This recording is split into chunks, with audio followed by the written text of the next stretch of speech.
In states that have expanded Medicaid, emergency room visits have increased, and even before the Affordable Care Act was passed, other states that have done Medicaid expansions, their uncompensated care remained stagnant. If anything, it increased, and as well as the uninsured rate. The uninsured rate remained the same.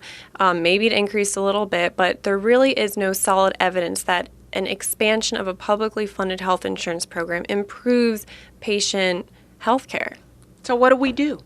Well, I think that it will be interesting to see what happens in 2017 once a new president is elected, because realistically, it will not be politically feasible to repeal Obamacare. I think a way is to pivot from what we already have with Obamacare and move forward.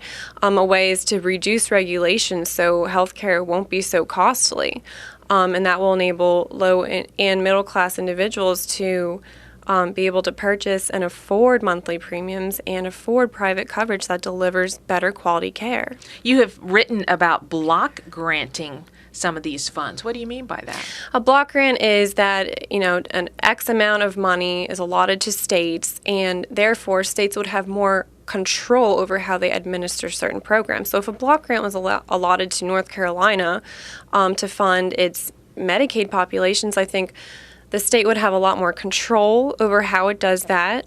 Resources would be directed more towards long-term care individuals, those who need the most care.